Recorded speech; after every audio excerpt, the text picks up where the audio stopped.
Assalamualaikum warahmatullahi wabarakatuh. Alhamdulillahi rabbil alamin. Wa sallallahu wa baraka ala nabiyyina Muhammadin al-mab'uts rahmatan lil alamin wa ala alihi wa ashabihi wa man sara ala nahjihi wa iktafa bi atharihi ila yaumiddin. يقول الله تبارك وتعالى في القرآن الكريم يا أيها الذين آمنوا اتقوا الله حق تقاته ولا تموتن إلا وأنتم مسلمون أما بعد أيها الحاضرون rahimani wa rahimakumullah.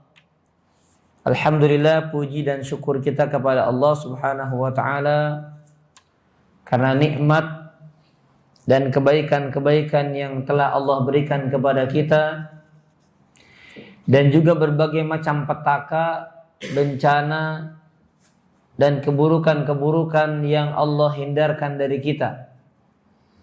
Semuanya adalah nikmat Allah Subhanahu wa ta'ala yang wajib disyukuri oleh setiap hambanya dengan syukur yang sesungguhnya, yaitu bahwa setiap nikmat hanya datang dari Allah. Kemudian kita banyak menyanjung Allah dengan lisan kita, dan kemudian menggunakan kenikmatan-kenikmatan yang Allah titipkan kepada kita dalam rangka ketaatan kita kepada Allah Subhanahu wa taala. Salawat dan salam semoga senantiasa terlimpah curahkan kepada Nabi kita Muhammad sallallahu alaihi wa ala alihi wasallam.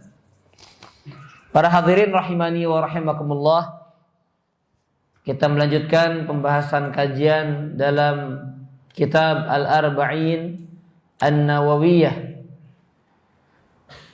dan kita akan melanjutkan menyempurnakan terlebih dahulu apa yang belum kita bahas dalam pembahasan di hadis yang ke-29 ya, karena sayang kalau kita lewati faidah-faidah dari hadis tersebut, karena banyak faidah-faidah yang disampaikan oleh Syekh Muhammad bin Shalih Al-Utsaimin rahimahullahu taala terkait dengan faidah hadis yang ke-29 ya, tentang pintu-pintu kebaikan. Jamaah rahimani wa rahimakumullah, tentang hadis atau kalimat dalam hadis Nabi sallallahu alaihi wasallam di hadis ke-29 ini, bahwa seorang masuk ke dalam surga Allah Subhanahu wa taala dengan amalnya.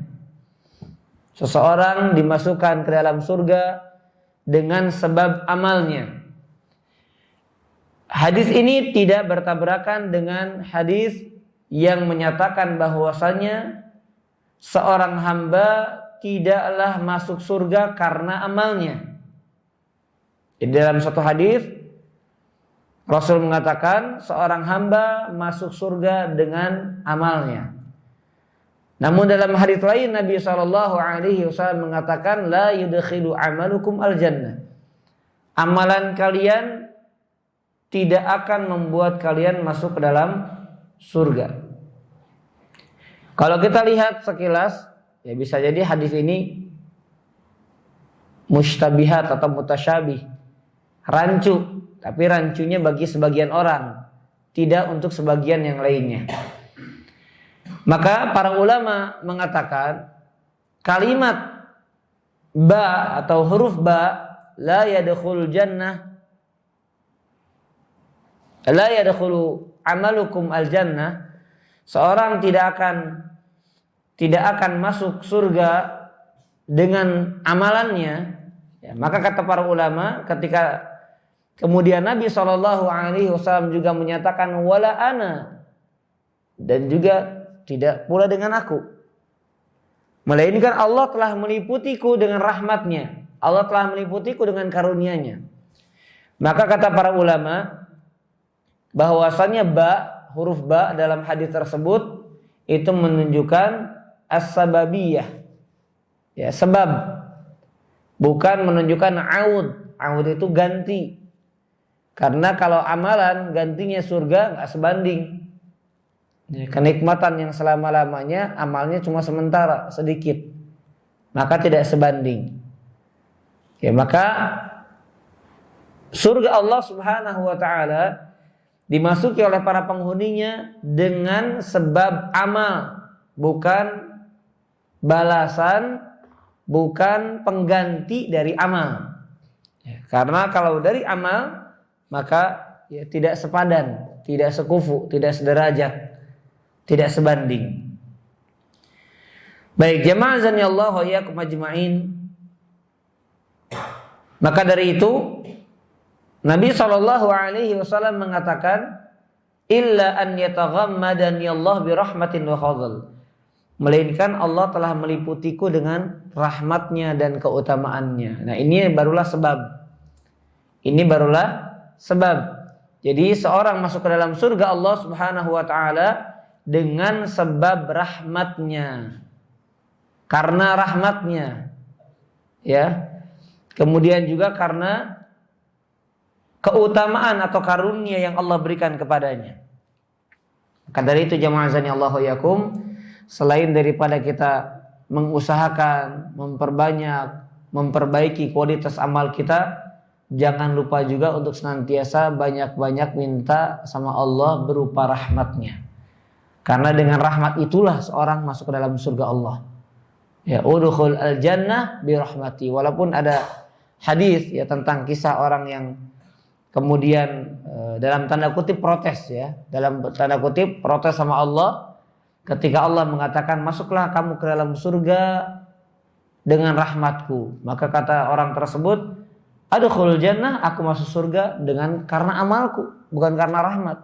Karena amalku aku sudah beramal soleh, aku sudah beribadah, aku sudah melakukan ketaatan. Maka Allah Subhanahu wa taala memerintahkan agar ia menimbang ya, agar malaikat menimbang amalnya, tapi ternyata tidak cukup ya. Allah Subhanahu wa taala perintahkan menimbang kenikmatannya dibandingkan dengan seluruh amal soleh yang pernah dia kerjakan. Ternyata hanya sekedar nikmat melihat saja itu tidak bisa sebanding dengan semua amal soleh yang dikerjakan hamba tersebut. Maka kemudian hamba tersebut mengakuinya dan dia mengatakan kepada Allah, adkhilnil jannah birahmatik, ya Allah, kalau begitu masukkan aku ke dalam surgamu karena rahmatmu, bukan karena amal soleh ya. Baik jemaah azanillahu wa iyyakum ajma'in. Maka dari itu di dalam Al-Quran dan hadis-hadis Nabi SAW banyak ya doa-doa yang diajarkan agar kita banyak minta rahmat. Rabbana zalamna anfusana wa illam taghfir lana wa tarhamna. Ya, kemudian di dalam Al-Baqarah akhir juga warhamna anta maulana fansurna 'alal qaumil kafirin. Ya. Allahumma inna nas'aluka rahmatak, dan banyak ya rabbighfirli warhamni dan seterusnya. Banyak minta ampun, kemudian juga banyak meminta kasih sayang, rahmat kepada Allah Subhanahu wa taala. Baik, jemaah azanillahu wa iyyakum ajma'in.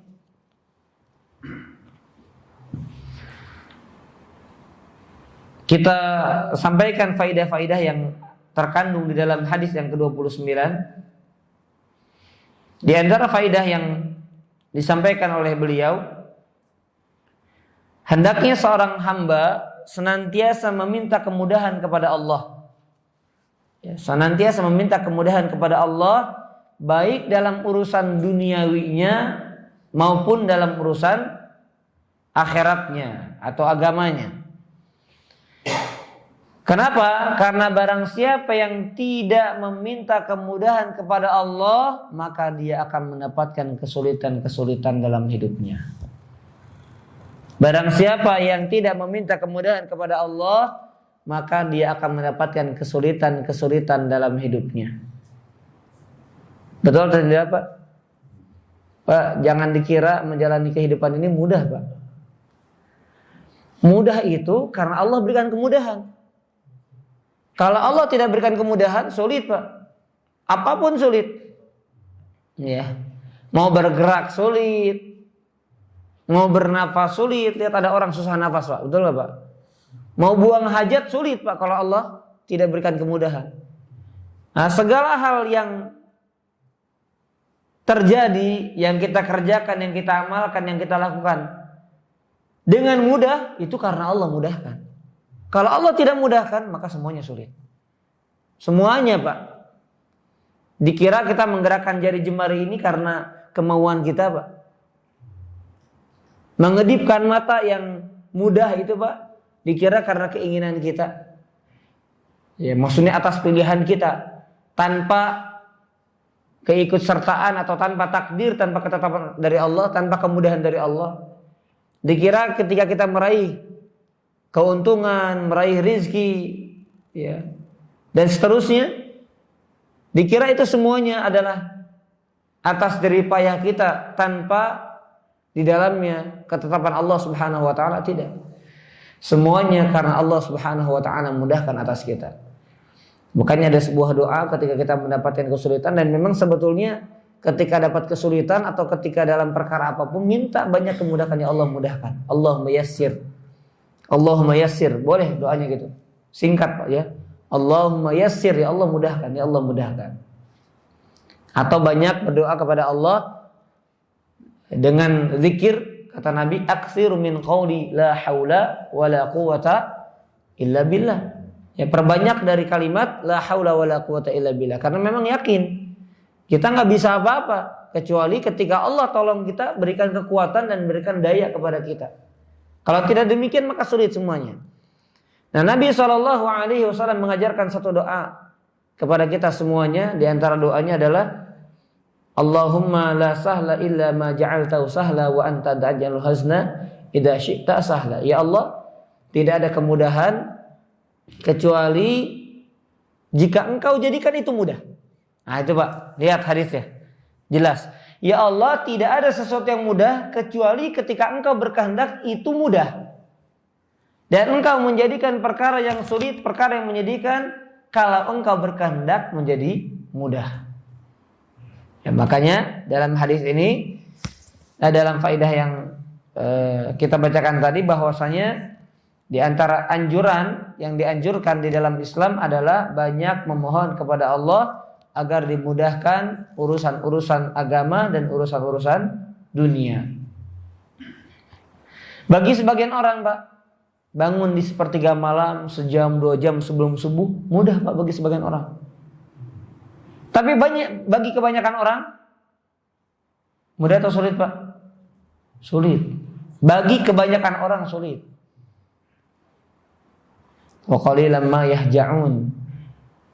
Ya, sedikit Pak orang yang bersyukur, orang yang beribadah, orang yang menghidupkan malam, sedikit kalau dibandingkan dengan seluruh manusia, sedikit. Bagi sebagian orang mudah, kenapa? Karena Allah mudahkan baginya. Bagi sebagian orang sulit, kenapa? Karena Allah tidak berikan kemudahan kepadanya. Itu saja Pak, itu aja dulu buktinya Pak ya. Sejam, 2 jam sebelum subuh kita bangun, mentadabburi ayat Allah, qiyamul lail, memohon, beristighfar, minta hajat, bermunajat kepada Allah. Sulit Pak. Kenapa? Karena Allah tidak berikan kemudahan. Dan karena kita tidak banyak meminta kemudahan kepada Allah dalam urusan agama kita. Itu Pak. Mungkin dalam urusan dunianya dimudahkan sama Allah. Karena memang dunia itu Allah Subhanahu wa taala berikan kepada siapa saja yang Allah kehendaki, Pak. Kepada siapa saja yang enggak salat dikasih rizki, yang salat dikasih rizki. Yang mukmin dikasih rizki, yang kafir juga dikasih rizki. Yang durhaka dikasih rizki sama Allah, yang taat dikasih rizki. Itu dunia. Tapi kalau urusan agama, Allah enggak salah pilih, Pak. Nah, jangan sampai kita termasuk golongan-golongan yang enggak dipilih sama Allah. Enggak dipilih dalam rangka Allah berikan taufik kepada kita. Jangan sampai. Kenapa? Karena kita kurang minta sama Allah. Kurang bermunajat sama Allah. Jadi kunci utamanya Pak doa sebetulnya, Pak. Kunci dalam segala sesuatu doa. Miftahu kulli syai'in ad-du'a. Adapun kita menjalani sebab itu hanya sarana saja. Allah nanti yang mudahkan kita gitu. Doa diiringi dengan amal jelas. Tapi kunci utamanya adalah doa kita kepada Allah Subhanahu wa taala. Ini agar dimudahkan. Jangan bersandar kepada usaha kita. Wala takilni ila nafsi tarfat ain, kata Nabi. Jangan sandarkan kepadaku ya Allah urusan-urusan itu walaupun hanya sekejap mata, sekecil apapun jangan disandarkan. Oh saya bisa. Itu jangan Pak ya. Saya bisa. Saya sanggup, saya mampu. Saya bisa, saya sanggup, saya mampu karena Allah yang mudahkan bagi saya. Kalau Allah nggak berikan kemudahan bagi saya, maka segala sesuatu yang ringan pun akan sulit. Apalagi urusan-urusan yang besar. Baik, jamaah rahimani wa rahimakumullah. Kemudian faedah berikutnya disebutkan di dalam hadis ini rukun-rukun Islam, ya. Rukun-rukun Islam yang 5. Tapi di sana lafaz hadisnya beda, Pak. Lafaz hadisnya beda. Yang pertama bukan syahadat, tapi kalimatnya adalah ta'budullaha wa la tusyriku bihi syai'a. Engkau beribadah kepada Allah dan engkau tidak menyekutukan Allah dengan sesuatu apapun. Ya. Dan di dalam hadis ini tidak disebutkan tentang kerasulan. Dan karena syahadat itu kan syahadatu alla ilaha illallah, sama kandungannya dengan engkau beribadah kepada Allah dan engkau tidak menyekutukan Allah dengan sesuatu apapun, sama. Syahadat itu isi kandungnya itu. Tapi di sana tidak disebutkan wa anna Muhammadar Rasulullah. Tidak disebutkan tentang kerasulan Nabi SAW. Kenapa? Syekh menjelaskan ini tidak bertentangan dengan hadis rukun Islam yang ada dalam hadis Bukhari riwayat dari sahabat Umar bin Khattab radhiyallahu anhu, hadis yang kedua waktu itu kita sampaikan. Tidak bertentangan. Kenapa? Karena kata Syekh Utsaimin, li'anna ibadatullah tatadamman ar-risalah. Karena ketika kita beribadah kepada Allah Subhanahu wa taala, di sana ada kandungan kerasulan. Karena orang itu nggak bisa beribadah kepada Allah kecuali melewati perantara siapa? Rasulullah Shallallahu Alaihi Wasallam. Maksudnya Rasul yang menyampaikan tata cara ibadahnya, Rasul yang menyampaikan wahyu dari Allah Subhanahu Wa Taala. Ya. Jadi seorang tidak mungkin menjalankan syariat, tidak mungkin beribadah kepada Allah, menyembah Tuhannya kecuali dengan syariat yang dibawa oleh Nabi-Nya Shallallahu Alaihi Wasallam. Ya. Jadi sekalipun tidak disebutkan dalam hadis tersebut antashhada an la ilaha illallah wa anna Muhammadar Rasulullah, tidak disebutkan wa anna Muhammadar Rasulullahnya, tetapi terkandung di dalamnya. Jadi tersirat gitu ya, tidak tersurat tapi tersirat. Baik, kemudian para hadirin jamaah a'azzani Allah wa iyyakum ajmain. Anna aghlal muhimmah. Nah, lihat. Perkara yang paling mahal, urusan yang paling penting, dan kewajiban yang paling tinggi adalah ibadah kepada Allah semata dan tidak menyekutukan Allah dengan sesuatu apapun. Jadi jamaah azani Allah wa iyyakum ajmain, ya perlu kita perhatikan bahwasanya tauhid adalah pokok segala urusan kita. Tanda kesuksesan, alamat kebahagiaan, dan segala penutup dari keburukan, kunci keamanan, kunci kenyamanan, kunci rizki, kunci taufik Allah Subhanahu wa taala adalah tauhid kepada Allah Subhanahu wa taala. Makanya ada seorang syekh berkata, Pak, perhatikan ya. Sekalipun kita sujud kepada Allah, sekalipun kita sujud kepada Allah Subhanahu wa taala sampai hitamnya kening kita, bahkan maaf sampai lecetnya kening kita, dan kita puasa di siang hari, qiyam di malam hari sampai membuat tulang kita remuk, Pak, tidak akan membuat kita masuk ke dalam surga Allah kalau tanpa tauhid. Kalau tanpa tauhid. Jadi kita remuk, Pak, sujud kita, qiyam kita, saum kita sampai membuat tulang kita remuk, tulang kita patah, Pak, tidak akan masuk ke dalam surga Allah tanpa tauhid. Ya. Dengan kalimat lain beliau juga mengatakan surga tetap haram baginya. Jadi surga itu hukum asalnya haram, Pak. Haram dimasuki maksudnya kecuali dengan tauhid. Karena miftahul jannah apa? La ilaha illallah. Jadi la ilaha illallahnya harus benar dulu. Ya, orang sujud rukuknya tapi ternyata di dalamnya ada kesyirikan. Ya, di antaranya riya. Apakah dianggap sholatnya, Pak? Nggak dianggap sholat, bahkan dianggap maksiat. Jadi seolah terlihat ya sekilas mata gitu, Pak, seolah-olah dia ibadah sama Allah, tapi ternyata karena hatinya tidak mentauhidkan Allah, tidak ditujukan ibadahnya tersebut kepada Allah, maka surga haram untuknya. Ya, na'udzubillahi min dzalik. Jadi jemaah azanillahu yakum, ini ya kewajiban yang paling tinggi. Kemudian urusan yang paling penting, yang paling mahal adalah beribadah kepada Allah Subhanahu wa taala dan tidak menyekutukan Allah dengan sesuatu apapun. Ya, termasuk syiriknya syirik kecil, Pak. Riya. Nah, itu yang harus kita usahakan untuk kita hilangkan. Karena itu yang paling dikhawatirkan Nabi sallallahu alaihi wasallam. Akhwafu ma akhafu alaikum asyirkul asghar. Kata Nabi, sesuatu yang paling aku takutkan menimpa kalian, atas kalian adalah syirik kecil. Ketika ditanya Nabi SAW, apa itu syirik kecil? Ar-riya. Seorang beramal ingin dapat pujian manusia. Seorang beramal ingin dilihat manusia dalam rangka ingin mendapatkan sanjungan mereka. Dan yang sejenis dengan itu. Baik, kemudian faedah yang berikutnya. Ya, kita tidak bacakan semua, tapi yang penting-penting saja ya. Bahwasanya saum itu ya, karena dibahas tentang puasa, bahwasanya saum atau puasa itu adalah perisai. Puasa itu adalah perisai, penjaga, pembatas. Makanya kalau ada orang berpuasa, nah ini penting faedahnya. Kalau ada, jadi selain daripada penjaga dia nanti dari masuk neraka, penjaga dia juga di dunia, itu puasa. Maka dari itu kalau ada orang puasa dan tidak mencegahnya dari perkara yang haram, berarti puasanya ada kekurangan, cacat puasanya. Karena kata Nabi, as-shaumu junnah, puasa itu yang akan mencegah dia. Kalau nggak mencegah dia dari berkata-kata, berdusta, bersaksi palsu dan seterusnya, beramal amalan yang haram, maka puasanya ada masalah pada puasanya, ada cacat dalam puasanya. Ya.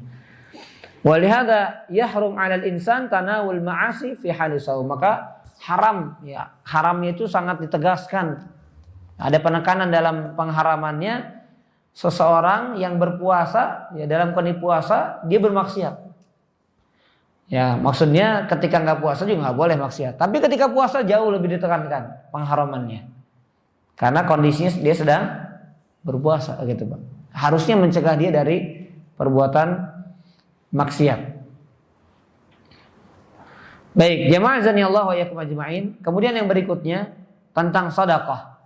As-shadaqatu tudfi'ul khati'ah. Ya, Masya Allah. Jadi para hadirin di pagi hari ya kita memulai pagi dengan sedekah ini bagus ya. Sebagaimana janji Nabi SAW bahwasanya dia akan didoakan oleh malaikat. Allahumma anfiq munfiq, Allah makhlif munfiqa. Ya Allah ganti, Allah ma'ati munfiqa khalafa. Ya Allah berikan kepada orang yang berinfak di pagi itu ganti. Ya, kemudian kata malaikat untuk yang tidak memberikan sedekah maka malaikat mengatakan talafa, ya Allah hancurkan, berikan kerusakan atau kebangkrutan, kerugian kepada orang yang menahan hartanya. Dan ini penting ya, di antara fadilah atau keutamaan dari bersedekah adalah menghapuskan kesalahan-kesalahan. Maka seorang hamba yang merasa banyak dosa, perbanyak juga sedekah. Itu Pak. Sedekah menghapus dosa, menghapuskan kesalahan. Maka yang merasa banyak dosa, ya memang kita semua harus merasa banyak dosa. Jangan merasa nggak banyak dosa. maka perbanyak juga sedekah, kata beliau, ya. Fa in kathurat khataaya, jadi kalau kamu banyak dosa, fa'aktsir minas sedekah, maka perbanyak juga sedekah. Dengan niat diantaranya agar kesalahan-kesalahannya, agar dosa-dosanya diampuni sama Allah. Boleh nggak Pak sedekah niatnya diampuni dosanya sama Allah? Boleh, karena ganjaran ini, balasan ini berkaitan dengan urusan akhirat kita, bukan berkaitan dengan perkara duniawi kita. Maka sangat dianjurkan. Ketika kita sedekah, niatnya ya Allah, agar dengan sedekah ini Engkau mengampuni dosaku. Nabi SAW, ya, ada sebuah hadis yang dikeluarkan oleh Abu Nuaim, berkata, kullu mri'in fi dhilli shadaqatihi yaumal qiyamah. Setiap orang itu di bawah naungan sedekahnya nanti hari kiamat. Jadi sedekah itu Pak menaungi hamba. Dia akan menaungi hamba. Maka setiap orang itu di bawah naungan. Jadi kalau naungannya kecil, sedekahnya kecil, ya pelit berarti. Gitu Pak. Ya.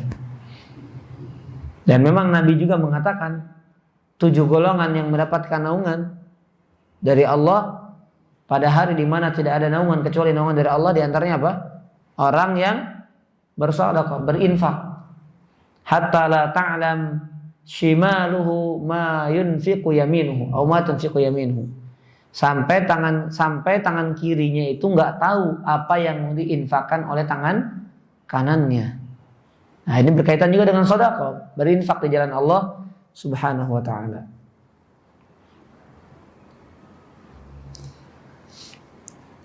Baik. Jamaah azanillahu wa iyyakum ajma'in.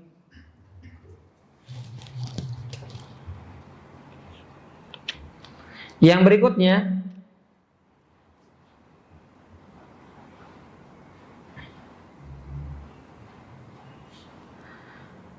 kesalahan itu di dalamnya terdapat rasa panas.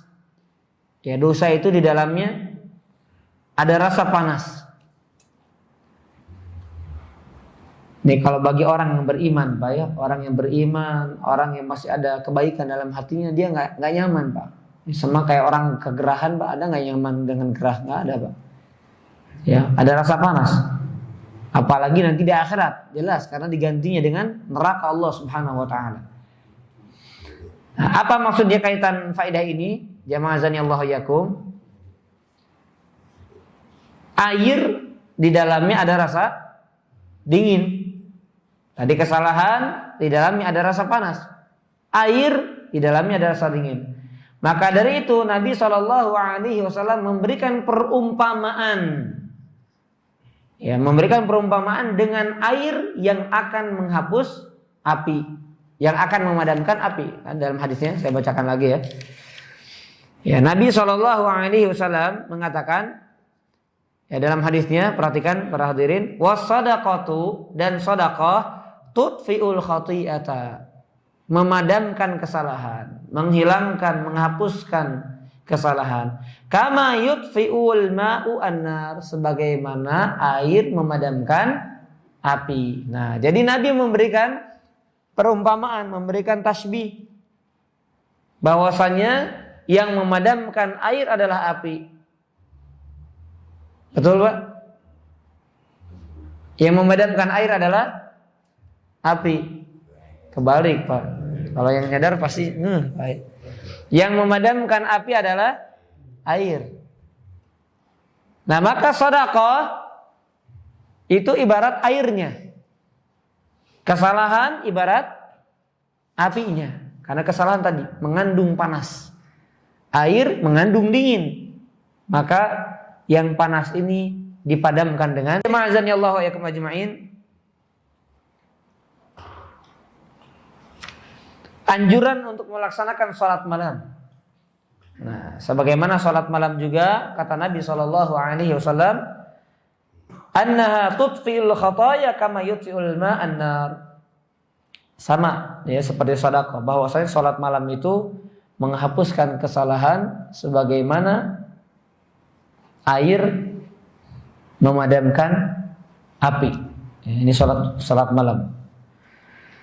Baik, kemudian di antara faedah yang bisa kita petik juga dalam hadis ini, jamaah azanillahu wa yakum ajma'in,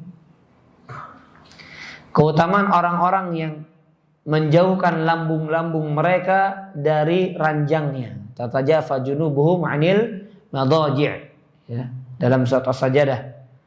Yaitu mereka maksudnya dalam rangka salat, ya, dalam rangka berdoa kepada Allah, dalam rangka beristighfar, dalam rangka meminta kepada Allah, dalam rangka meminta hajat-hajatnya kepada Allah Subhanahu wa taala. Maka mereka menjauhkan sisi lambung, maksudnya bangun, yang meninggalkan ranjangnya, meninggalkan duniawinya untuk kemudian menghadap Allah Subhanahu wa taala, bersimpuh di hadapan Allah Subhanahu wa taala, menyibukkan diri dengan ibadah kepada Allah. Jadi mereka adalah orang-orang yang dipuji sama Allah. Nah, jadi kalau kita Pak mengamalkan amalan ini, kita masuk dalam pujian-pujian yang Allah puji kaum-kaum tersebut. Mereka yang meninggalkan ranjang, yang meninggalkan tempat tidurnya untuk kemudian beribadah kepada Allah Subhanahu wa taala. Baik, kemudian jemaah azani Allah wa iyyakum ajmain.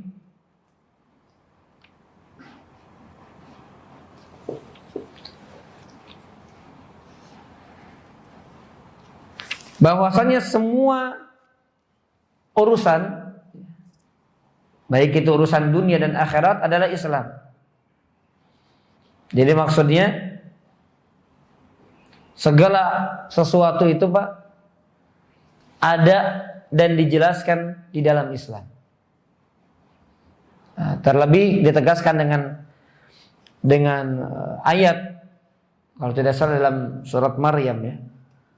Allah Subhanahu wa taala mengatakan, "Wa ma kana rabbuka nasiya." Allah itu tidak akan lupa. Jadi Pak, kalau kita hidup sekarang di zaman modern ini, banyak perkara-perkara kontemporer Pak. Itu Islam sekalipun sudah berapa abad gitu Pak, ya, 1400 sekian tahun Islam itu datang, ya, atau Islam itu syariat Nabi SAW itu sudah sempurna. Maka sekalipun di zaman sekarang yang banyak perkara-perkara kontemporer, Islam pasti ada solusinya. Ya, Islam pasti ada solusinya. Kenapa? Karena tadi Allah mengatakan Allah nggak lupa. Nggak lupa dengan masa lalu, nggak lupa dengan masa di masa Nabi, nggak lupa dengan masa yang akan datang. Akan ada mobil, akan ada pesawat, akan ada begini, akan ada bencana begini, akan ada musibah begini. Allah nggak lupa Pak. Ya, jadi syariatnya tetap satu, gitu Pak. Kan nggak mungkin Allah, oh iya ya ini belum disyariatkan, aduh, nggak mungkin begitu Pak. Ini bagaimana solusi dalam menghadapi ini, bagaimana hukum ini, ternyata belum diterangkan dalam Islam, nggak mungkin, mustahil. Al-yauma akmaltu lakum dinakum, kata Allah. Hari ini aku telah sempurnakan bagi kalian agama kalian. Nah, maka seorang muslim wajib dia memandang segala sesuatu dengan kacamata Islam. Bagaimana Islam menawarkan solusinya?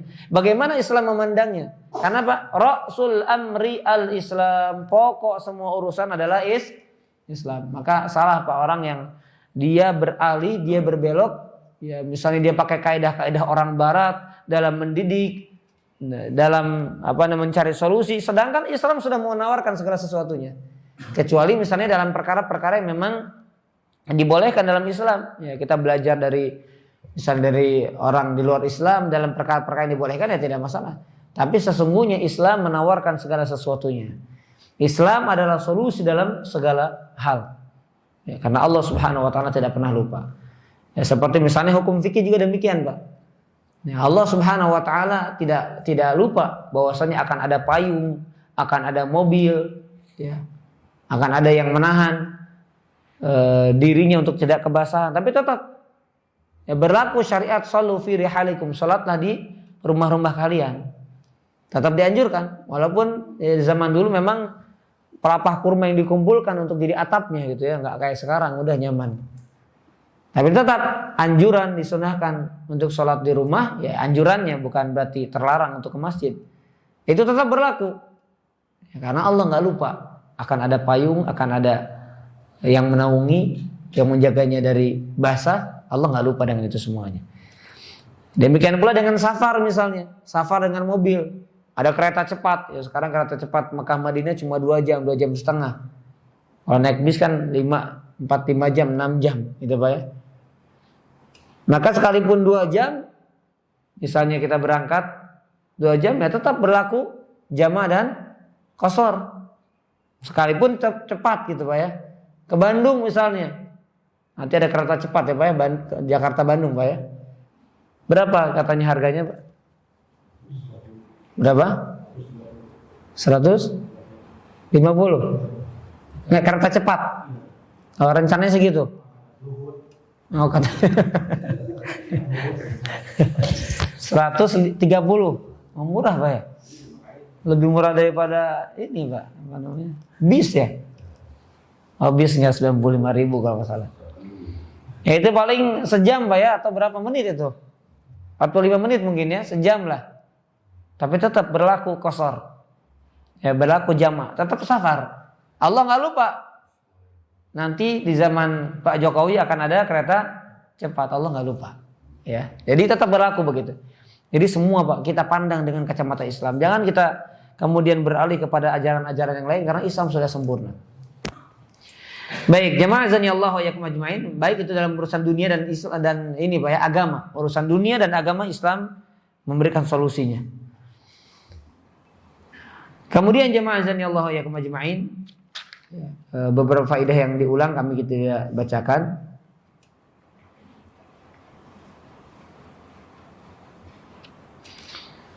Nah, Nabi SAW mengatakan tentang lisan, ya, tentang bahayanya lisan. Nah, ini perlu kita singgung kembali, karena Mu'adz sampai terheran-heran. Ya Rasulullah, memang ada orang masuk neraka hanya karena lisannya? Wa inna la mu'akhaduna bima natakallamu bih. Apakah kita disiksa hanya karena sebab lisan kita? Maka kata Rasul SAW, sakilat ke ummuk, ibumu kehilanganmu. Di sini bukan doa keburukan ya, bukan doa keburukan. Sakilat ke ummuk. Maka kata Nabi, seorang itu disungkurkan ke dalam neraka Allah disebabkan karena lisan-lisan mereka. Bahkan dalam hadis lain, Nabi SAW mengatakan bahwasanya aktsaru ma yudkhilul 'abd an-nar al-fam wal farj. Yang paling banyak menghantarkan manusia masuk ke dalam neraka adalah karena lisan dan kemaluannya. Yang banyak menghantarkan, menyungkurkan seorang hamba masuk tersungkur ke dalam neraka adalah karena sebab dosa lisan dan sebab dosa kemaluan. Kalau yang paling banyak memasukkan hamba ke dalam surga apa? Apa Pak? Amalan yang paling banyak memasukkan seorang hamba ke dalam surga apa? Penyebab orang masuk ke dalam surga yang paling banyak karena apa? Pernah kalau nggak salah hadisnya? Sebabnya apa? Apa?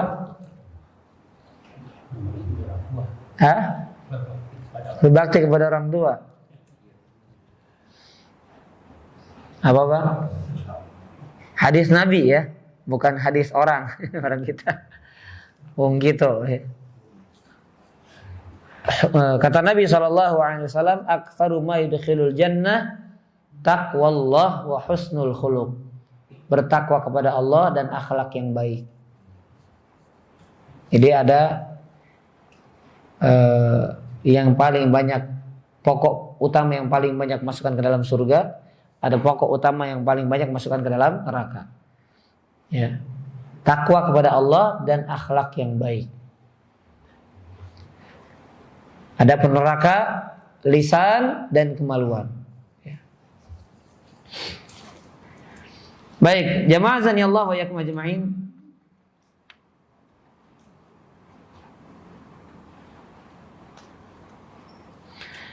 Memberikan pengajaran dengan ucapan dan perbuatan. Nah, ini juga penting, Pak ya. Memberikan pengajaran dengan perbuatan dan ucapan. Karena Nabi Pak ketika berkata tentang sakilat ke ummuk, Nabi pegang lidahnya. Sakilat ke ummuk. Ya. Maksud jaga lisan ini. Akhadha bilisanihi, megang lidahnya. Jadi ada perbuatan yang dilakukan, bukan sekedar jaga lisan. Tapi jaga lisan ini. Ada perbuatan. Ya, bahkan tidak sedikit jamaah azanillahu wa iyyakum ajmain, orang yang memberikan contoh dengan perbuatan lebih memberikan taksirnya, aksar, memberikan dampaknya kepada orang lain jauh lebih hebat dibandingkan dengan omongan. Ya, ada sebagian orang Orang bijak berkata, kamu memberikan contoh 1 kali dengan memberikan ucapan peringatan 1000 kali, maka contoh yang 1 kali ini lebih membekas dibandingkan ucapan yang 1000 kali. Ya, kita kepada anak kita misalnya buang sampah, ada tempatnya. Buang sampah pada tempatnya, buang sampah 1000 kali capek. Tapi nggak memberikan contoh. Nah, kita berikan contoh, dilihat oleh anak kita, itu lebih dampaknya lebih pengaruh. Makanya Nabi SAW bukan ucapan-ucapan yang banyak. Bahkan di antara keutamaan Nabi SAW, ucapannya sedikit tapi maknanya terkandung banyak. Tapi Nabi berikan contoh. Makanya para sahabat meriwayatkan Nabi begini, Nabi begini, Nabi kalau begini, gitu ya. Nabi kalau ada sesuatu begini. Para sahabat yang melihat bagaimana keseharian Nabi SAW. Dan itu contoh dengan perbuatan, efeknya, dampaknya sangat besar. Nah, tetapi keduanya diajarkan dalam Islam. Ya, kita memberikan pengajaran dengan ucapan dan dengan perbuatan. Baik. Kemudian jamaah rahimani wa rahimakumullah. Yang berikutnya, penduduk neraka, ya, tinggal beberapa faedah lagi. Penduduk neraka Allah sungkurkan di atas wajah mereka. Ada orang jatuh Pak, kalau jatuh ada yang badan dulu mungkin banyak, punggung dulu, ada yang begini dulu, ada yang kaki dulu. Ada penghuni neraka yang Allah Subhanahu wa taala sungkurkan wajahnya dulu, yang Allah sungkurkan. Na'udzubillah min dzalik.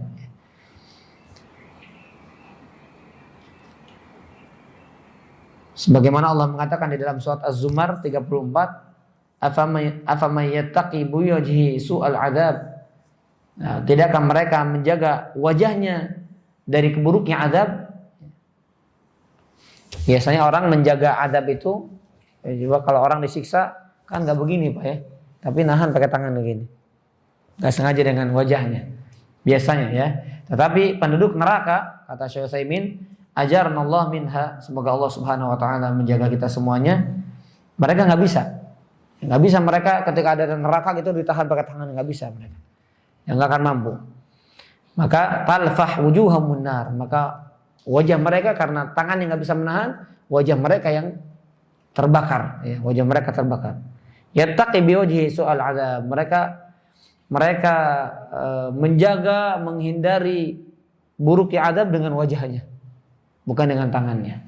Nasallallahu salamah wal afiyah. Dan ini menunjukkan betapa dihinakannya penghuni neraka.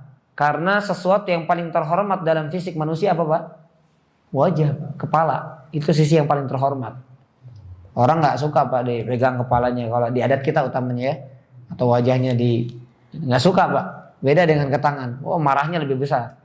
Maka ini kata para ulama menunjukkan betapa dihinakannya penghuni neraka. Sampai wajahnya dulu yang paling dimuliakan itu di dunia, itu yang pertama dibakar gitu ya, terkena azab.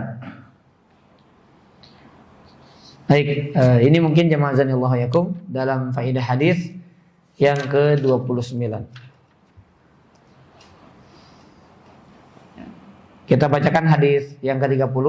Ya, setelah ini mungkin barangkali ada pertanyaan yang ingin disampaikan, ya, karena waktu syuruk baru masuk ya, waktu syuruknya. Tinggal menunggu waktu diizinkannya sholat ya, 10-15 menit setelah syuruk.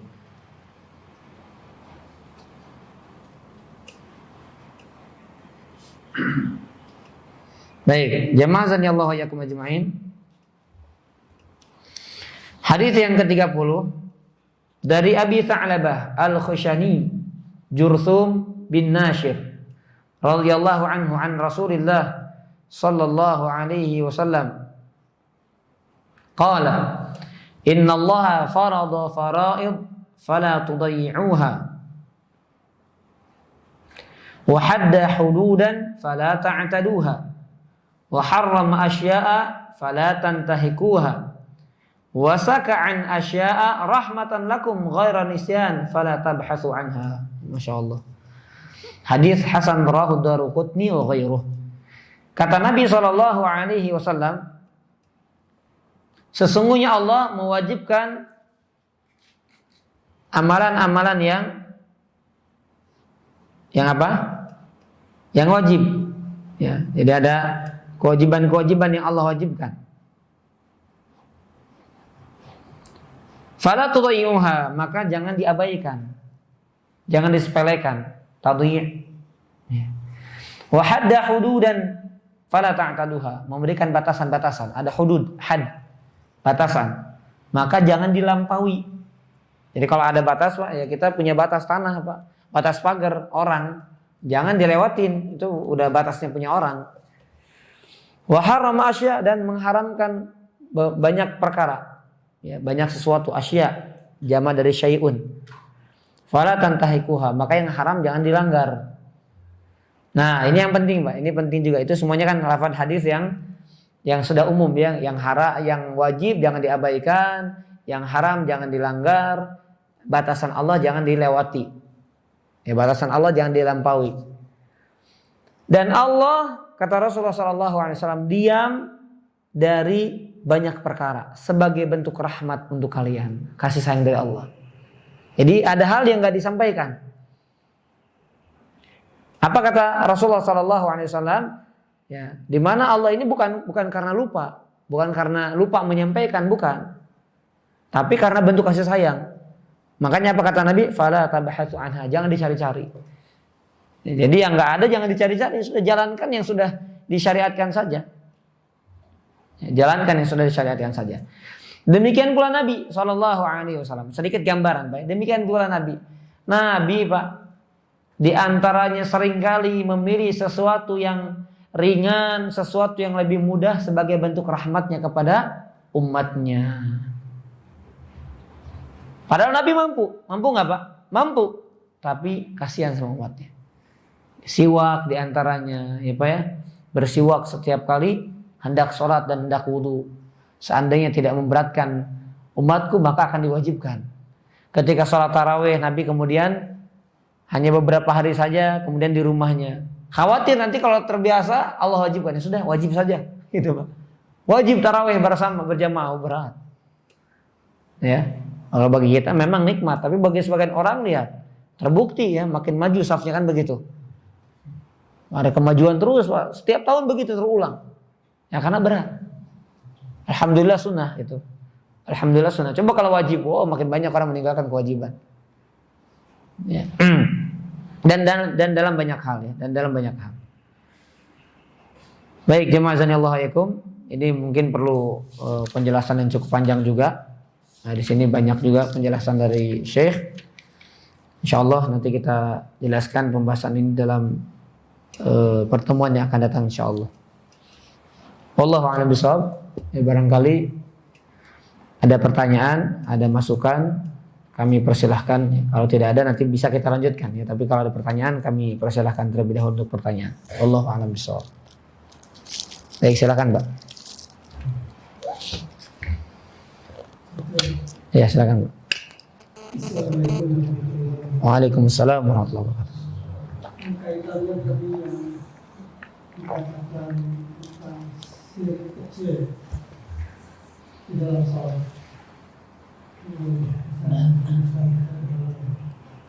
Maka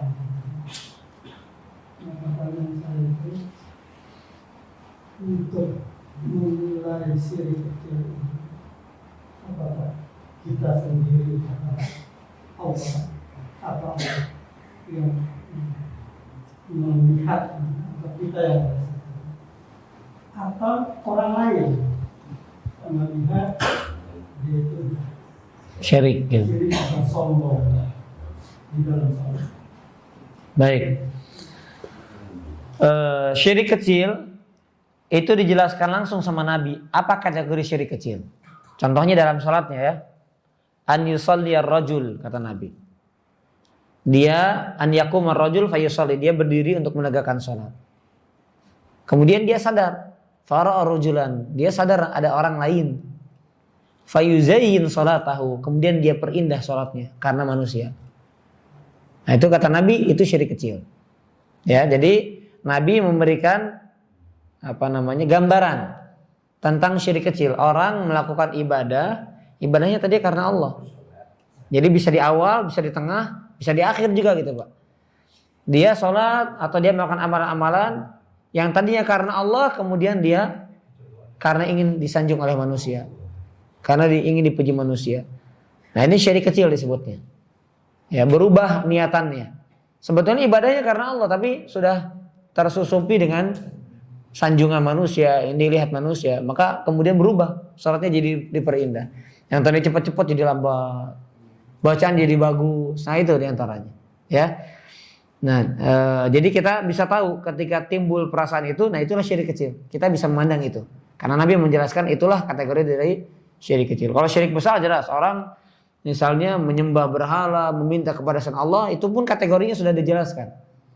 Ya, Allahu a'lam. Jadi yang melihat kita, dan kita bisa melihat itu karena penjelasan Nabi. Nabi ya Allah yang katakan, Allah yang mengatakan ini kategori yang syirik kecil. Nah, maka itu bisa dikiaskan dengan ibadah lain. Bukan sekedar berlaku pada sholat, sodakoh. Yang tadinya kecil tiba-tiba orang tahu jadi bagus dan nanti ingin dikatakan dermawan. Nah, itu syiriknya syirik kecil. Asyirkul asghar. Tapi syirik kecil tetap dosa besar, Pak. Ya, jangan terpedaya dengan kata-kata kecilnya. Syirik kecil, nggak apa-apa kecil. Ya, syirik kecil tetap di antara dosa yang paling besar. Ya, karena dia masuk dalam bagian syirik. Bagaimanapun dosanya kategorinya syirik. Begitu, Pak. Wallahu a'lam bishawab. Kalau orang lain nggak boleh Pak menilai ya. Tadi orang lain nggak boleh, nggak bisa kita. Ya walaupun kalau secara gambaran umum kita bisa melihat indikasinya, tapi nggak boleh kita memvonis kamu pasti syirik. Enggak. Ya maksudnya syirik kecil utamanya ya, yang berkaitan dengan hati. Wallahu a'lam bishawab. Assalamualaikum warahmatullahi wabarakatuh. Waalaikumsalam warahmatullahi wabarakatuh. Tidak akan masuk surga seorang dengan amalan-amalannya sesuai Islam, misalnya semacam itu, kalau tidak mendapatkan ridho Allah atau rahmat Allah. Apakah untuk mendapatkan itu kita hanya meminta atau ada hal lain yang harus kita lakukan? Apakah lain itu seperti apa gitu? Selain kita meminta dan setiap kita setiap saat kita meminta Allah untuk mendapatkan rahmat dan ridho Allah atas kelakuan kita yang kita kerjakan. Apalagi? Baik. Waalaikumsalam warahmatullahi wabarakatuh. Ya ada orang salah paham Pak, ketika mendengar hadis ini, orang tidak masuk surga karena amalnya. Sudah kalau gitu nggak usah beramal, minta aja rahmat Allah gitu. Ada orang salah paham. Allah mengatakan di dalam Al-Quran kalau tidak salah surat Al-A'raf, Inna rahmatallahi qaribum minal muhsinin. Sesungguhnya rahmat Allah begitu dekat Pak kepada orang-orang yang berbuat kebaikan. Jadi kiat kita mendapatkan rahmat Allah ya beramal. Jadi amal ini Pak, nah tadi kalau kita runutkan lagi Pak, amal ini untuk meraih rahmat Allah. Di antara niatan kita ketika kita beramal meraih rahmat Allah. Dengan rahmat Allah kita masuk surga. Itu. Nah, amal selain daripada sholat, selain daripada infak, sedekah, zakat, puasa dan seterusnya, amal apa? Doa amal bukan Pak? Doa juga amal. Makanya ketika kita minta Rabbighfirli warhamni, itu juga amal. Amalnya doa. Sebuah amalan meminta kepada Allah agar Allah berikan rahmat kepada kita. Dengan sebab rahmat tersebut kita dimasukkan dalam surga Allah. Nah, jadi kaitan doa dengan ayat ini, sesungguhnya rahmat Allah sangat dekat kepada orang-orang yang beramal baik, berbuat kebajikan. Maka dari itu, apa caranya? Ya beramal soleh. Amal solehnya kualitasnya diperbaiki. Kemudian juga kita perhatikan kuantitasnya diperbanyak. Karena kita butuh bekal banyak untuk mendapatkan rahmat Allah tersebut. Tapi nanti yang menentukan rahmatnya Allah. Kenapa? Demikian jamaah azanillahu yakum, karena banyak Pak. Ada sebagian orang yang amalnya sedikit tapi karena rahmat Allah masuk surga. Ada orang Pak sedikit tapi karena rahmat Allah yang luas. Karena rahmat Allah yang begitu hebat, dia masuk ke dalam surga. Kenapa? Allah kasih rahmat kepada dia. Maka dari itu kata Nabi SAW, sesungguhnya Allah menurunkan rahmat satu di dunia ini Pak. Dan Allah mengakhirkan 99 rahmah. Allah mengakhirkan 99 rahmat nanti hari kiamat. Dan itu hanya diperuntukkan untuk orang yang beriman, yang punya iman. Walaupun imannya Pak timbangan, kalau air pakai apa Pak? Liter Pak ya. Air pakai liter. Kurma, kemudian gandum, terigu, pakai apa timbangannya? Kilo. Gitu Pak. Tapi kalau iman Pak, itu pakai dzarrah.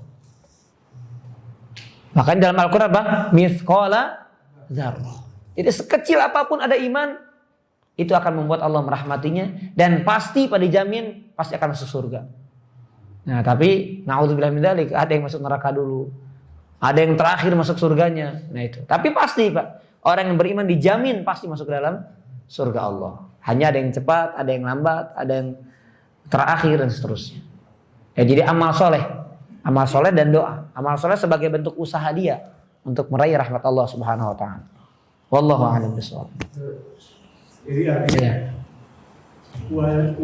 kualitas tidak penting ya, kualitasnya ya lebih. Yang paling penting kualitas, betul. Paling penting kualitas. Tapi kuantitas jangan dikatakan tidak penting. Karena Allah katakan wa tazawwadu, berbekalah. Itu, berbekal. Sebanyak-banyak ya, yang paling baik apa? Udah banyak berkualitas. Siapa contohnya? Nabi, Pak. Nabi apa? Kualitas dan kuantitas. Tahajudnya 1 rakaat baca 3 surat, Pak. Kita juga baca 3 surat. Cuma Nabi berkualitas dan berkuantitas. Kita mungkin kualitas mungkin, tapi kuantitasnya beda. Apa kuantitas Nabi? Kuantitas Nabi Al-Baqarah, An-Nisa, Ali Imran 1 rakaat. Kita Al-Ikhlas, Al-Falaq, An-Nas. Itu. Ya kalaupun kualitasnya kita berkualitas, tapi kuantitasnya beda. Nah, makanya Nabi contohkan dua-duanya, Pak. Kuantitasnya ya, kualitasnya ya. Jadi penting juga, tapi paling pokoknya adalah bagaimana kuantitasnya. Bagaimana kualitasnya, karena yang dilihat adalah bagaimana ikhlasnya dan bagaimana sesuai dengan petunjuk Nabi SAW. Kenapa kita katakan kualitas penting? Karena contohnya ya ketika Nabi SAW, Innallah fara'idha alaikum 5 salawat. Sesungguhnya Allah mewajibkan kepada kalian 5 rakaat dalam sehari dan semalam. Kemudian ada sahabat, ada seorang berkata, Rasulullah, aku hanya akan mencukupkan diri dengan itu saja. Maka kata Rasulullah, najaha in shadaqah. Dia akan beruntung kalau dia benar. Jadi kalau orang Pak mencukupkan diri nggak sholat lain kecuali 5 waktu saja, kalau benar jujur Pak itu cukup. Tapi masalahnya kita cukupkan dengan itu. Kita tahu kualitas sholat kita gimana Pak. Nah, makanya ada sholat sunnah, ada sholat tatawu, rawatib dan seterusnya. Untuk memperbaiki yang kurang dari sholat wajib. Begitu Pak ya. Wallahu a'lam bishawab. Silakan. Sebentar tadi ada ini kemudian silakan Pak. Tadi mungkin maksudnya juga amalan yang banyak tapi mereka enggak terhadap amalan itu bisa menghilangkan rahmat Allah juga. Ya. Amalan banyak bangga. Sudah banyak bangga. Itu menipu ya. Wala yaghtar bi amalik. Itu kata-kata para ulama. Dan jangan terpedaya dengan amalanmu. Wala yattaqil ala amalik. Dan jangan bersandar kepada amalanmu. Jadi Pak, makanya amal itu kita hanya menjalankan sebab. Makanya bagaimana kita akan membanggakan amal kita? Kalau berbahagia harus Pak. Karena Allah perintahkan fal yafrahu, bahagia. Allah mudahkan kita beramal, bahagia, senang. Tapi bangga jangan. Karena bangga beda Pak. Bangga itu nanti masuknya apa? Ujub dia. Oh saya bisa beramal karena saya kuat. Karena saya sehat. Karena saya mampu. Itu ujub nantinya Pak. Tapi kalau saya beramal karena Allah. Makanya kan gitu, disandarkan kepada Allah. Saya bisa bangun, Allah yang bangunkan saya. Saya bisa berdiri, Allah yang membuat saya berdiri. Allah yang memberikan taufik kepada hati saya. Saya bisa melangkah ke masjid, Allah yang gerakkan hati saya. Jadi sandarkannya kepada Allah. Sandarkan kepada Allah. Dan ketika sandarkan kepada Allah, dia bahagia. Kenapa? Karena Allah Subhanahu wa taala memilih dari sekian juta manusia, Allah gerakkan dia ke masjid. Dia bahagia dengan taufiknya. Begitu. Ya.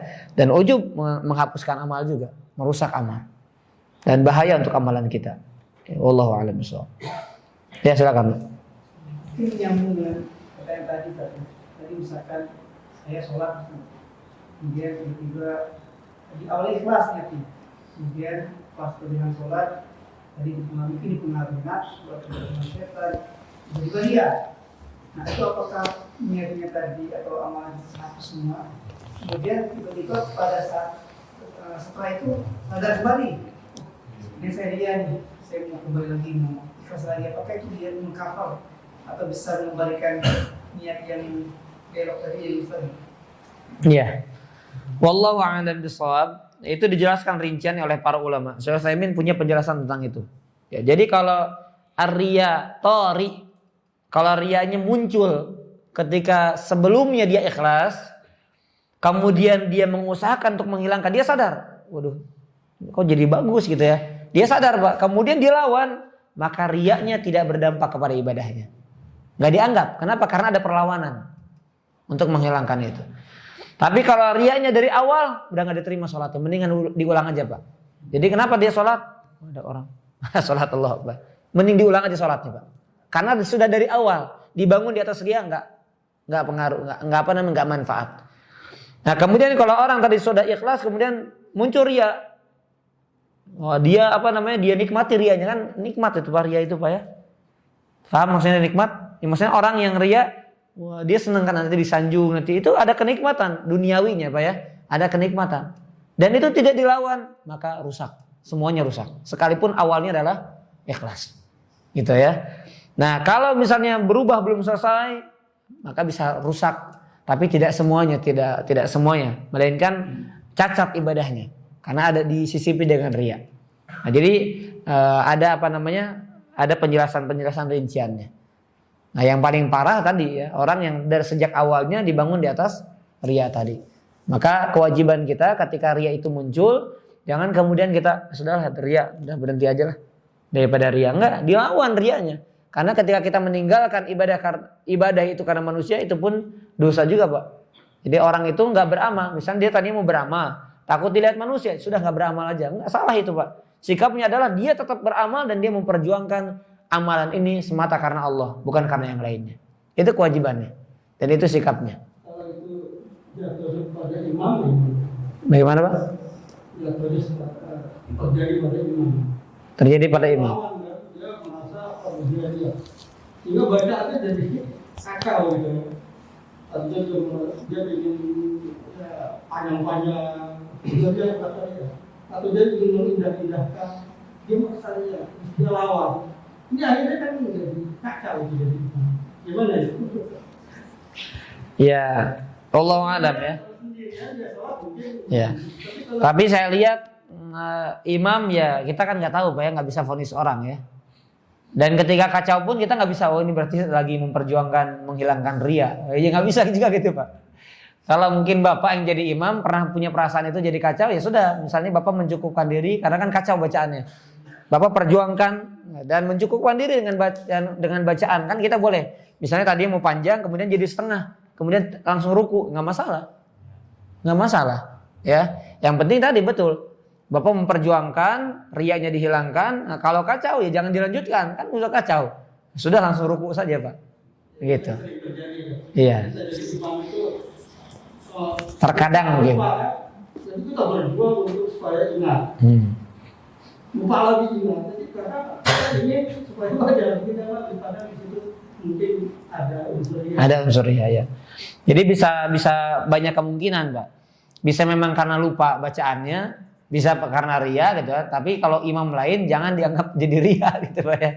Kalau imam lain, kalau kita ya nggak masalah, kita perjuangkan, kita usahakan. Nah, kalau orang lain ya kita menganggapnya karena lupa aja hafalannya, gitu. Bukan karena berkaitan dengan hatinya, begitu ya. Allah. Kenapa? Grogi bisa, itu paling banyak juga grogi ya. Grogi, nervous gitu Pak ya. Baik, ada lagi silakan. Assalamualaikum. Lupa. Ya tadi bagian punya politik kan Allah menetapkan batas-batasan yang halal haram dan saya Allah. Nah ini bagaimana menerapkannya dari hadis ke-6-nya kan? Hadis ke-6 kan halal haram dan subhat. Ini hubungannya gimana agar kita tidak salah kasih sayang Allah? Itu kan subhat nih. Mana Tuhan pada kasih sayang Allah? Baik. Ya. Jadi nanti had itu akan kita jelaskan apa itu had ya. Misalnya Allah kasih batasan sholat 5 waktu aja. Ya batasan 5 waktu, jangan dilampaui. Ada orang bikin jadi 6 waktu. Misalnya sholat ada batasan waris ada sekian misalnya. Orang mau kasih wasiat, Islam sudah membatasi paling banyak 1/3. Itu sudah paling banyak. As-sulusu katsir. Maka jangan dilampaui. Enggak, saya pengennya dia lebih banyak lagi. Misalnya 50% harta saya ke dia karena dia banyak berjasa untuk hidup saya. Udah ada batasannya, enggak boleh dilewati. Nikah batasannya 4. Saya 5, sanggup, saya masih sanggup 5 misalnya. Misalnya itu batasan, enggak boleh dilampaui. Nah, terkait dengan hadis yang sebelumnya, innal halala bayyin wa innal harama bayyin wa bainahuma umurun mushtabihat. Sesungguhnya yang halal jelas, yang haram jelas, dan di antara keduanya ada perkara yang syubhat. Perkara syubhat ini, Pak, perkara syubhat ini bisa kategorinya relatif. Bagi sebagian orang syubhat, tapi bagi orang lain yang alim misalnya enggak syubhat. Karena bagi dia jelas ini halal, bagi dia jelas ini haram. Tapi bagi sebagian orang enggak jelas ini halal apa haram gitu. Nah, makanya caranya bagaimana? Tadi kan Bapak tanya caranya. Itu lanjutan hadisnya ada caranya. Faman ittaqa syubhat, barang siapa yang menjaga diri dari perkara yang syubhat, faqad istabra ali dinihi wa 'irdihi. Maka dia telah menjaga untuk urusan agama dan kehormatannya. Sebaliknya, waman waqa'a fi syubhat, ini kan masih syubhat, Pak, masih rancu. Waman waqa'a fi syubhat, sengaja orang itu terjerumus kepada perkara yang masih rancu. Dia masih rancu tapi sengaja dia udahlah kayaknya halal deh. Maka apa kata Rasulullah? Waqa'a fil haram. Pasti dia jatuh pada yang haram. Karena yang syubhat, kalau yang syubhat itu dijauhi, dijaga dulu, Pak, sampai jelas. Yang halal baru dikerjakan, yang haram ditinggalkan karena udah jelas. Yang syubhat nahan dulu kita. Jangan punya sikap apa-apa dulu, tahan dulu. Karena kalau sengaja kita menjerumuskan, maka kita terjerumus kepada yang perkara yang haram. Itu jelas kata Nabi demikian. Gitu, Pak. Jadi kita jalankan yang jelas gitu. Nah, ketika syubhat, tanya untuk kejelasan itu. Ya. Wallahu a'lam bishawab. Baik, terakhir silakan.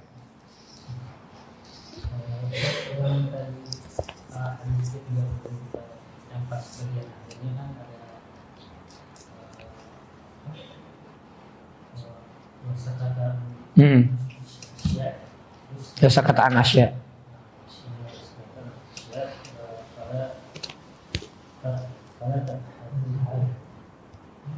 Misalkan Allah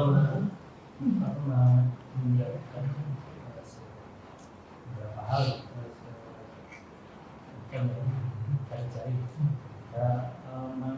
batasan yang saya katakan batasannya itu apa batasannya dari itu ya. Terus misalnya ulama atau seorang itu mencari hikmah dari suatu perkara yang tidak dijelaskan di Al-Quran atau hadis, itu termasuk mencari-cari atau jadi gimana batasannya supaya larang? Ya, baik. Insya Allah nanti untuk detailnya kita bahas ya dalam pembahasan kajian kita. Nah, di sini ya sedikit sekilas kita jelaskan. Jadi maksud dari jangan kamu mencarinya, jangan kamu mencari tentang hal tersebut. Maksudnya la tas'alu, jangan bertanya. Apa yang Allah diam, ya Allah diam. Maksudnya adalah lam yakul fiha syai'an. Allah nggak membicarakan tentang perkara itu. Wala ujabaha, tidak diwajibkan. Wala haramaha, tidak diharamkan. Jadi nggak diwajibkan, nggak diharamkan. Sudah nggak usah ditanya, nggak usah dicari-cari. Ya misalnya, tadi terbayang saya tiba-tiba lupa. Ya misalnya,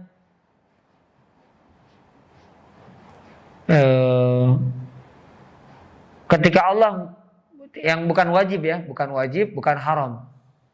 Jadi ada perkara-perkara yang sakata jangan ditanya. Ketika hal yang mubah misalnya, ini ada penyakitnya atau ini ada sesuatunya misalnya. Ya misalnya, kemudian kita cari-cari, jangan-jangan haram misalnya. Padahal syariat tidak menjelaskan akan hal itu. Misalnya, ini hanya misal saja ya. Syariat tidak menjelaskan akan hal itu. Sudah. Ini kan rahmat dari Allah. Maka ya sudah, jangan kemudian kita cari-cari. Jangan kita tanya-tanya. Nah ini beda perkara ini dengan mencari hikmah. Ya beda perkara ini dengan mencari hikmah. Karena kalau mencari hikmah maksudnya ketadabur. Ya, kalau gitu misalnya kalau jangan segala bentuk jangan dicari-cari. Ulama nggak akan tadaburi ayat itu kan. Tadaburi ayat-ayat Allah, tadaburi bagaimana makhluk-makhluk Allah, ditadaburi. Itu kan tadabur itu kan pendalaman untuk memahami makna yang terkandung. Yang sebagian orang mungkin nggak mendapatkan itu. Sebagaimana penelitiannya Syekhul Islam, penelitiannya para ulama dan seterusnya. Itu bukan mencari-cari yang sesuatu yang tidak diwajibkan, tidak diharapkan oleh Allah, enggak, tetapi mencari hikmahnya. Karena itu mendasari pencariannya dengan nama Allah, Innallah Hakim. Allah itu pasti punya hikmah dalam segala bentuknya. Hikmahnya beda. Ya, jadi mencari hikmah dengan mencari hukum yang Allah tidak berkata tentang hukum tersebut, ya maka beda urusannya.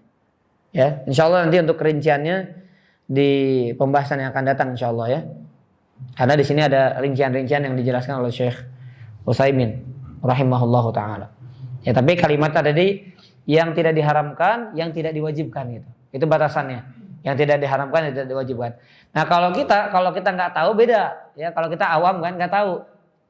Ya, kita nggak tahu itu halal, itu haram, itu wajib, itu nggak wajib, kita nggak tahu. Kita nanya, beda. Itu kan nanyanya nyari tahu, gitu. Tapi kalau orang yang sudah tahu ini halal, ini haram, sudah cukupkan. Ini halal, ini haram jelas. Jelas Pak ya? Jadi sesuatu yang kita nggak tahu kita tanyakan beda. Bukan kita berarti mencari-cari yang dilarang. Itu batasannya. Batasan gambarannya begitu.